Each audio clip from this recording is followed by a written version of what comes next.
कार्यक्रम के पुण्यार्चक हैं श्री वर्धमान श्वेतांबर स्थानकवासी जैन श्रावक संघ ट्रस्ट, उपाध्याय प्रवर प्रवीण ऋषि चातुर्मास समिति। जैसा हम महसूस करते हैं, ये हमारा मन, हमारा मस्तिष्क, हमारा शरीर तक बाहर के आधार पर अपनी अनुभूति नहीं करता है। तो जैसा ये जीव, जैसी आत्मा, जैसे आपके भाव बनते हैं, वैसा ही वो महसूस करता है और वैसे ही परिणाम उसके अंदर चलते हैं। जिस समय हम समूह शरण का ध्यान करेंगे, जिस समय हम समूह शरण का विजुअलाइजेशन करेंगे, तो हमारी पूरी चेतना उस समूह शरण के समृद्धि से संपन्न हो जाएगी। आराधना का पहला चरण रहेगा आपका पंच परमेष्टि का भावपूर्वक स्मरण, जैसे आज हम लोगों ने किया है। एक गहरी अनुभूति के साथ आपने उसको श्रवण करना है। इस अनुभूति के साथ श्रवण करना है कि जो मुझे तीर्थ बनाते हैं उन तीर्थंकर को मैं वंदन करता हूं, जो मुझे सिद्ध बनाते हैं उन सिद्ध परमात्माओं को मैं वंदन करता हूं, जो मुझे जीवन के श्रेष्ठतम कला का वरदान देते हैं उन गुरु भगवंत आचार्य भगवंत के चरणों में मैं वंदन करता हूं, जो मुझे जीवन के बोध का वरदान देते हैं उन उपाध्याय भगवंतों के चरणों में वंदन करता हूं।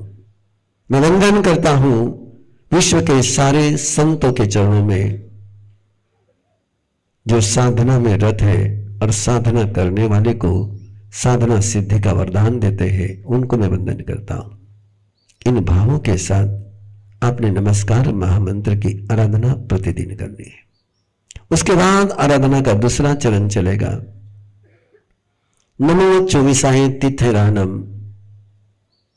24 तीर्थंकरों के उस अनुत्तर देशना को वंदन और अनुभूति करनी है कि वे 24 तीर्थंकरों ने जो शाश्वत वरदान बरसाए हैं, जिन वरदानों की आराधना करने वाला व्यक्ति सिद्ध होता है, बुद्ध होता है, मुक्त होता है, परम शांति की अनुभूति करता है, सारे दुखों से मुक्त होता है, ऐसे उस धर्म को, ऐसे उस देव को, ऐसे उन गुरुओं को, ऐसे उस प्रवचन के आराधना के लिए मैं उपस्थित हूं। उस पर मैं श्रद्धा रखता हूं, मैं उसको स्पर्श करता हूं, उसकी अनुभूति करता हूं और उसके निरंतर अनुभूति में स्वयं को समर्पित करने के लिए मैं उस प्रवचन की आराधना के लिए उपस्थित हूं।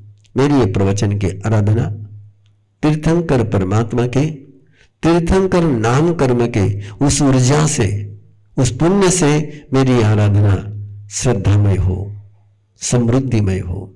इस अनुभूति के साथ अपने प्रभु के चरणों में समर्पित होना है। आराधना का तीसरा चरण शुरू होगा प्रभु भक्ति के साथ, प्रभु की आराधना के साथ। सुधर्मा स्वामी ने प्रभु का उस अनुत्तर अस्तित्व को, उस अमूर्त अस्तित्व को जिन अक्षर शरीर में, जिन शब्दों में निबद्ध किया, जैसे आयुष्य नाम कर्म के कारण से, आयुष्य कर्म के कारण से और नाम कर्म के कारण से मेरी चेतना, आपकी चेतना इस शरीर में निबद्ध है, वैसे गंधर्व नाम कर्म के बल पर प्रभु भक्ति में तन्मय होकर के सुधर्मा स्वामी ने परमात्मा के उस तीर्थंकर नाम कर्म के अस्तित्व को, व्यक्तिमत्व को जिन शब्द शरीरों में रूपायित किया, आकृतिबद्ध किया, उन शब्दों की, उन अक्षरों के मंगल गान के साथ एक अनुभूति ही कि ये अक्षर नहीं है, ये प्रभु का अस्तित्व है। जिस समय हम इन शब्दों का उच्चारण करेंगे, कभी महसूस मत करना कि हम ध्वनि का उच्चारण कर रहे हैं। एक ही अनुभूति रखना कि सुधर्मा स्वामी ने जिन अक्षरों में परमात्मा के अस्तित्व के प्रभाव को निबद्ध किया है, उनका उच्चारण करते हुए मैं प्रभु महावीर के उस अस्तित्व को, उस लेशा को, उस तीर्थंकर नाम कर्म को महसूस कर रहा हूं। इस अनुभूति के साथ विरुद्धि का गान चलेगा। युद्धे का गान संपन्न होने के बाद परमात्मा प्रभु महावीर के अनुत्तर देशना का श्रीमद उत्तराध्ययन श्रुतदेव का है। आइए समझे श्रुतदेव शब्द को। इसको शास्त्र के रूप में मत लेना है, इसको ग्रंथ के रूप में मत लेना है। इसको शास्त्र के रूप में लोगे तुम्हें बुद्धि प्राप्त होगी, इसको ग्रंथ के रूप में लोगे तुम्हें इंफॉर्मेशन मिलेगी, इसको श्रुत देव के रूप में लोगे तुम्हारे अंदर में श्रुत ज्ञानावरणीय कर्म का गहरा क्षोभम होकर के श्रुत देव की अनुभूति होगी। उस श्रुत देव की अनुभूति होगी जो चंड कौशिक को भी क्षमा का सागर बनाती है। ये भाव यात्रा है, ये भावपूर्ण यात्रा है, ये भक्तिपूर्ण यात्रा है। और चलेगा वो गान, निरंतर चलेगा, निशंक मन से, निशंक मन से आपने इसका गान करना है। कोई मन में विचार नहीं लाना कि मेरे से शुद्ध उच्चारण हो रहा है कि अशुद्ध उच्चारण हो रहा है। कोई विचार नहीं लाना मन में। क्यों? कि हम आराधना कर रहे हैं, हम आराधना कर रहे हैं। और आराधना में विधि महत्वपूर्ण नहीं होती है, भक्ति महत्वपूर्ण होती है। एक छोटे उदाहरण के साथ उस बात को क्लियर करें। एक बच्चा अपने माँ बाप के पास जब सीखता है तो क्या वो डिसिप्लिन को फॉलो करके सीखता है? और एक बच्चा टीचर के पास स्कूल में सीखता है, उस समय उसको स्कूल का प्रोटोकॉल फॉलो करना होता है। स्वाध्याय कहते हैं टीचर के पास स्कूल के प्रोटोकॉल में शास्त्र के अध्ययन करने को स्वाध्याय कहते हैं।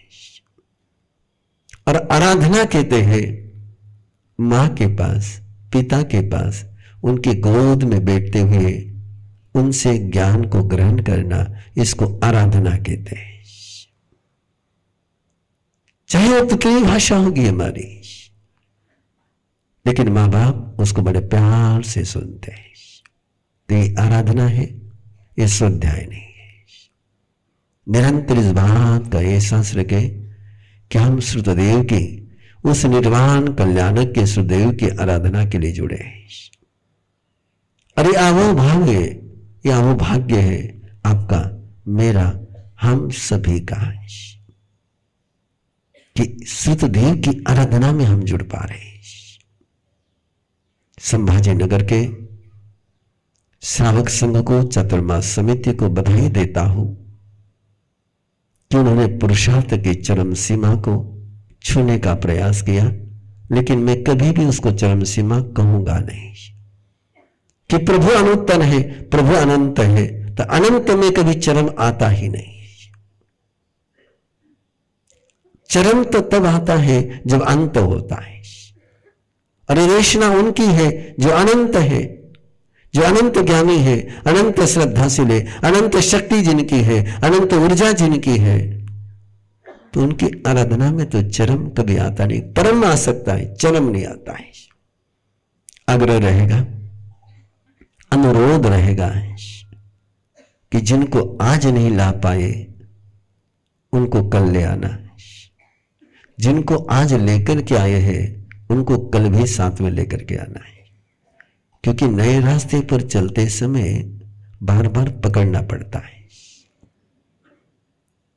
ऐसा नहीं होता है कि एक दिन बच्चे को स्कूल में मां ने पहुंचा दिया तो दूसरे दिन बच्चा स्वयं स्कूल में नहीं जाता है। उसको कम से कम जब तक स्कूल का प्यार नहीं होता है तब तक रोज उसको छोड़ने के लिए माँ बाप को जाना होता है। तो ये नई स्कूल है और नए स्कूल में वो आएंगे तो आप एक दिन लाओगे, दूसरे दिन नहीं लाओगे तो वो नहीं आएंगे। क्योंकि नए स्कूल में लाने के लिए बच्चों को रोज पकड़ करके, कभी गोद में उठा करके, कभी गाड़ी पर बैठा करके लाना होता है। तो इस बात का आप ध्यान रखें। ऐसा न सोचे कि एक बार बोल दिया ना, अरे एक बार क्या, मुझे मेरे गुरु ने 1000 बार बोला तो भी मुझे लगता है कि और एक बार बोलना चाहिए। ऐसा ही हर व्यक्ति की आवश्यकता होती है। आपकी भी थी, मेरी भी थी, आपकी भी है, मेरी भी है, तो सबकी है। तो हमने एक छोटा सा काम करना है, निरंतर करना है, निरंतर करना है। 2 नवंबर तक हमारी एक ही यात्रा चलेगी, एक ही प्रयास रहेगा कि संसार का कोई प्राणी, संसार का कोई जीव, संभाजी नगर का तो नहीं, दुनिया का कोई प्राणी उत्तराधीन सूत्र की आराधना से, श्रुदेव की आराधना से वंचित न रह पाए। जैसे एक मां के अंदर वात्सल्य होता है कि घर का कोई मेंबर भूखा न सोए, घर का कोई मेंबर प्यासा न रहे, घर का कोई मेंबर चाहे गुस्से में हो, चाहे जैसा हो, उसको खिला करके ही मानती है। और वही वात्सल्य तीर्थंकर का होता है, और वही वात्सल्य तीर्थंकर की भक्ति करने वाले का होना चाहिए और होता है कि हम प्रयास करें कि प्रभु की गवाने को, चाहे उनको रस आए ना आए, शुरुआत में उनको एक ही कहना, आएगा तुझे रस, आएगा तुझे रस, आएगा आएगा आएगा, धीरे धीरे आएगा। और ऐसी आराधना में अपने जोड़ना है। मैं उम्मीद करता हूं कि जैसे आज की आपकी मंगल यात्रा, अरे मंगल प्रारंभ एक अनूठे तरीके से हो रहा है, और मुझे इस बात को कहने में कोई संकोच नहीं, और इसमें कोई संभाजी नगर की प्रशंसा नहीं।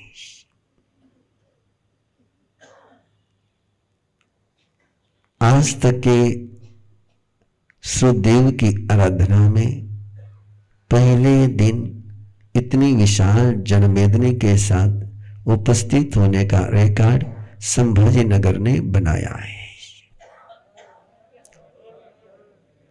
और जो कि संभाजी नगर का एक कैरेक्टर बन चुका है इस चातुर्मास में, कि उन्होंने बिल्कुल तय कर रखा है कि इसके पहले के सारे रिकॉर्ड ब्रेक कर करके नया रिकॉर्ड बनाने का इनका लक्ष्य बना हुआ था। चाहे वो प्रवेश का हो, चाहे जन्मोत्सव का हो, चाहे पर्युषण पर्व का हो, चाहे नवकार कलश का हो। और आप तो ये शिखर में तो शिखर रिकॉर्ड संभाजी नगर वालों ने करना है। धीमे धीमे समोशरण की आराधना शुरू होगी आपकी।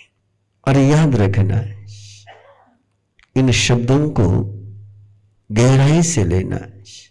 यदि आप अपने घर में, अपने जीवन में समूह शरण की आराधना रोज करते हैं,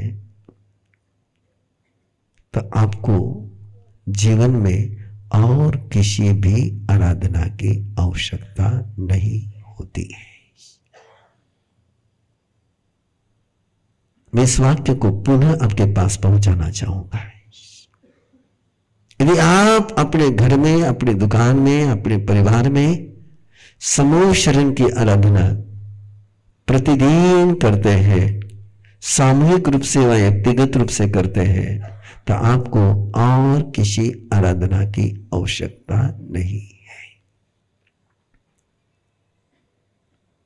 जिन शासन के तीर्थंकर भक्ति के जितने स्तोत्र बने हुए हैं, चाहे वो भक्तामर हो, चाहे वो कल्याण मंदिर हो, चाहे तेजई पोत हो, चाहे संति करो, उन सभी के केंद्र में समूह शरण का ध्यान होता है। 8 महापाड़ी हरजुआन सैयान। और उन्हें 8 महाप्रातिहार्यों को इतनी गहराई से इन 21 दिनों में आपने अपने अंदर ऐसे बैठा लेना है कि आंख बंद करे और समूह शरण की अनुभूति शुरू हो गई। तेलुगु वाला हूँ, आंध्र प्रदेश से हूँ, तेलंगाना से। बहुत अच्छा। मैं जैन नहीं हूँ।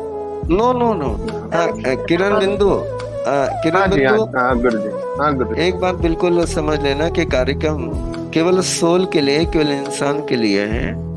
ये कार्यक्रम जैन बेस नहीं है, ये कार्यक्रम इंसान के लिए। इसलिए आप इंसान हो, सोल हो, इनफ है ना।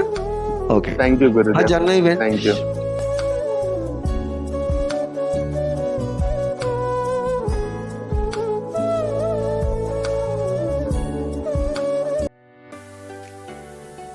We all come from different walks of life. We are chartered accountants and lawyers. We are doctors and engineers.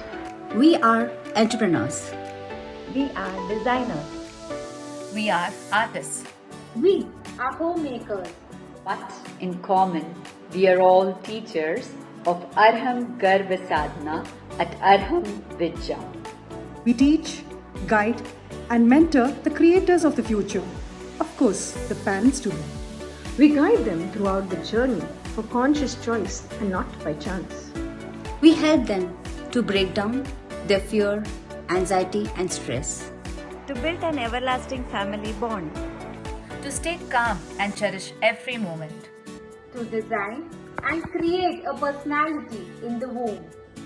We train couples to detox their body, to release negativity, to meditate, to connect to higher energy, to resonate, to transform, and to lay a strong holistic foundation for their child. We just don't give, we receive in abundance. By teaching them, we have transformed our lives. We have learned to tackle our life problems smoothly. We have built great bonds with our family. We are learning and progressing every day. We support, inspire, and lead each other. We have grown to be better human beings. But yet, we are not the stars. We are empowered, motivated, and guided by our Guru, Upadhyay Praveen Rishi. We are a team of 500 plus trainers across the globe. Together, we empower generations. Join hands with us on this beautiful journey to create a better world. 6 months teacher training program starting this August 2024. For more details, join us on an introductory session on the 5th of August at 9 p.m. Follow us on Instagram, Facebook at Arham Garva Sadhana. इस कार्यक्रम के पुण्यार्चक हैं श्री वर्धमान श्वेतांबर स्थानकवासी जैन श्रावक संघ trust, Upadhyay प्रवर प्रवीण ऋषि चातुर्मास समिति, महावीर भवन इंदौर।